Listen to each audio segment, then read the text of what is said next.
Hello, people of YouTube. This is Gray's Guitars. I am Steve Gray. Thank you for watching. So, today we're going to be talking about the best new electric guitars of 2023 according to Guitar.com.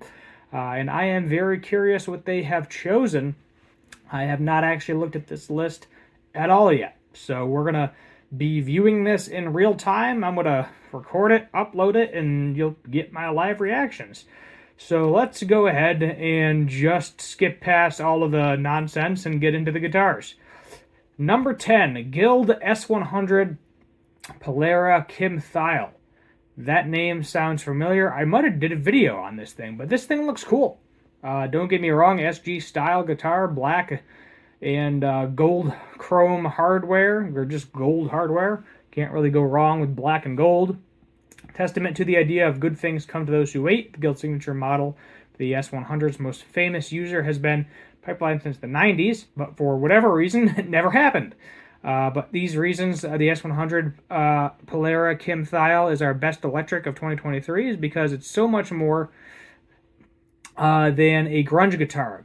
Mixed up the heft of a Les Paul and all the access and freedom of an SG. Give it a dusting at give it a good dusting, a pawn shop charm, and price it somewhere between a top-end Epiphone and a low-end Gibson, and you have one damn appealing guitar, one that goes well beyond just the needs for smashing out Soundgarden riffs. Oh, that's right. I'm forgetting the dude's name. He's one of the guitarists for Soundgarden.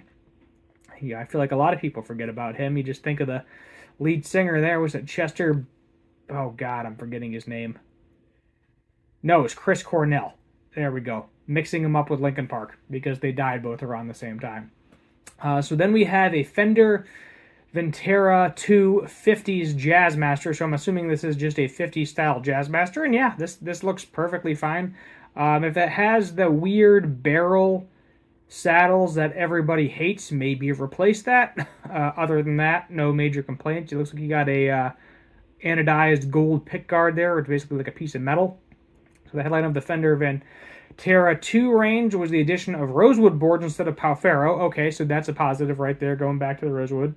First iteration of Made in Mexico vintage-inspired collection, so a little bit cheaper. And for sure, it's a welcome return. We weren't expecting, however, wasn't how impressive the 50s Jazzmaster turned out to be with the stunning revoiced pickups, unbelievably impressed playability, and a package that has been one of the best Jazzmasters Fender has produced in recent years, full stop. My biggest complaint, I think if I remember correctly with these, is they were doing accurate, correct truss rods, which I hate. And a lot of guitar players don't like them, which is why they did switch them to the top of the guitar after, I think, maybe a decade or something. But you have to pop the neck off to get access to the truss rod, or you got to pop the pick guard off. One of the two. It's not fun if you're trying to do some neck relief on the thing, adjusted to your specs.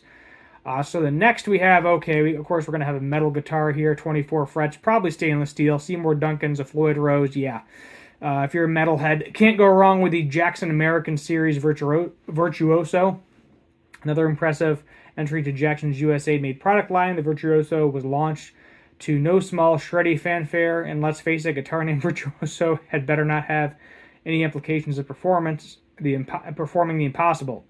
Especially this guitar does an elite job of getting out of the way no matter how ambitious you are. A wonderful platform of the new breed of guitar magicians to hone their craft. So yeah, super strat, every spec you want, probably a 5-way blade switch. I'm guessing stainless steel frets, probably an ebony board. You got the spoke wheel truss rod at the end of the fretboard, which is always nice to have. You don't have to deal with the cover. And that's probably a Floyd Rose 1000 or a German-made Floyd Rose. Probably more likely the German, being that it's made in USA.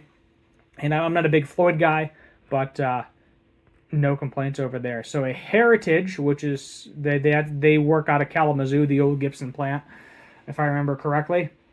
Custom Core H150 P90. So Les Paul P90s. Yet again, can't go. I don't have too many complaints so far.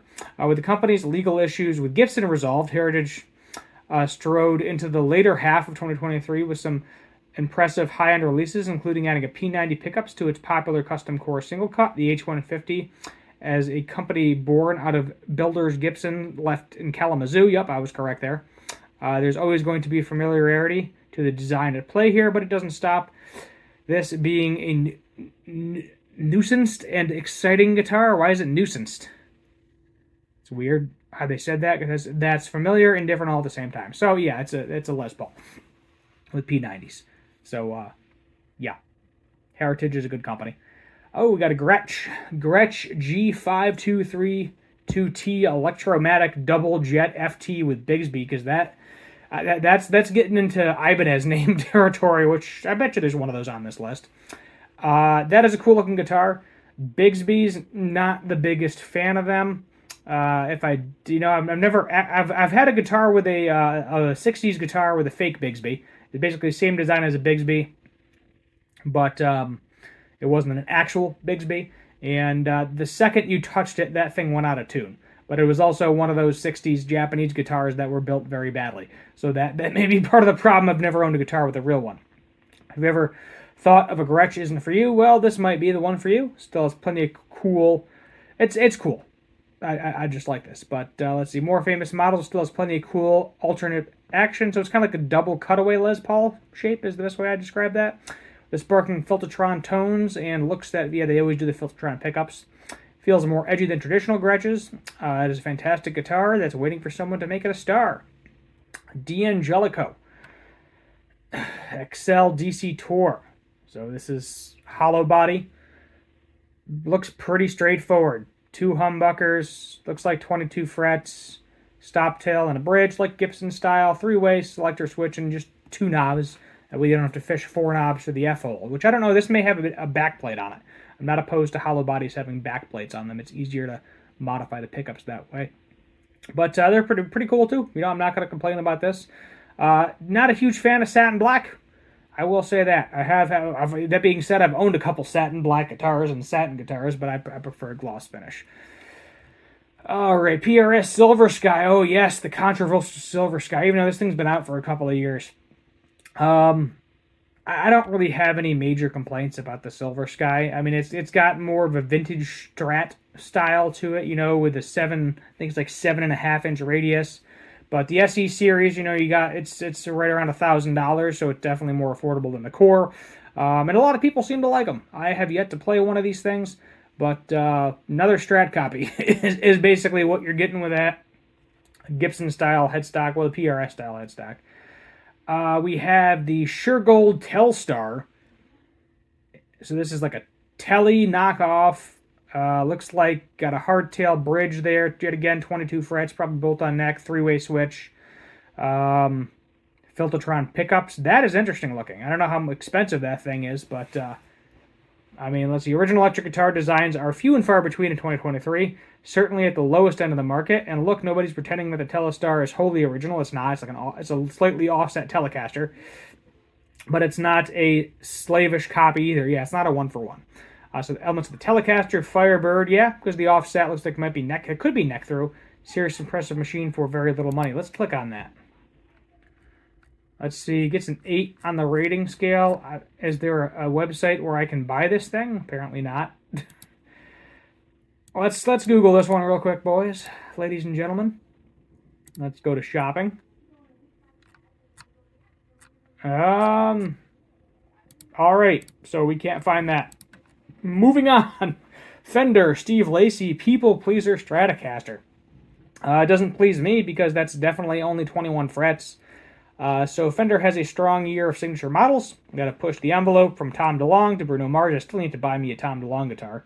But Steve Lacy's People Pleaser is the one that stands out from the crowd with its unique Chaos Burst finish. To me, it just looks like Tobacco Sunburst. Yeah, I guess there's a ring of red in there too. Certainly stands out from the crowd visually, but what's into that really interests you, how many Fender-made Strats have a built-in fuzz circuit? Okay, that's kind of neat. This one does. It's a outrageous amount of fun. Yeah, I like 22 frets. I'm going to complain about that every single time because there's no reason for a guitar not to have at least 22 frets. 24 is good too, but give me that extra fret, please. Just give me the 22 frets. This also looks like you have to adjust the truss rod from the bottom, so this one, unless I found it on the used market fairly cheap, would be a no-go for me. Wouldn't be a fan. Guild Surfliner Deluxe. This looks Jazzmaster-ish to me. Got that cool pink color, the HSS configuration, you know, humbucker single coil, 2 volumes, probably also a 5-way switch. This, sure, I'd play one of these. Guild's first foray into the new electric guitar design in 4 decades, was stubbornly well received when it debated in 2022, so this popped out last year. And yeah, something different. You know, it's kind of like, it's got Jazzmaster vibes, it's got a little bit of SG vibes, maybe a little Telecaster in there too, maybe a little bit of a Strat based on the knob placement. So if you're not 2023's deluxe, answers the question with more stunning metallic finishes, block inlays, which I always like block inlays on a bound fretboard, simplified controls, and of course a floating vibrato of Gilzo design. So there you have it. What do they got, like 10 here? I think they made a list of 10. Let's see. 1, 2, 3, 4, 5, 6, 7, 8, 9, 10. Yeah. Yeah, let's see if I can find this one here. Yeah, I wish I could find this, like, let's see here, on a Reverb or something. Designed in the UK. Okay, there we go. Actually, that's not terrible. So 379 euros. I want to say that's somewhere between 420 and 450 US. So yeah, that's perfectly fine for a mid-range guitar. But no real major complaints, minus truss rod placements and not having 22 frets. Cool list here. I would say you are perfectly fine if you want to buy any one of these things. There you have it. New guitars of 2023. Best new electric guitars 2023. Thank you for watching. Hit that subscribe button. Turn on that notification bell. Leave a like. Comment down below what you want to see for future guitar music related content. Thank you for watching. And as always, have a good one.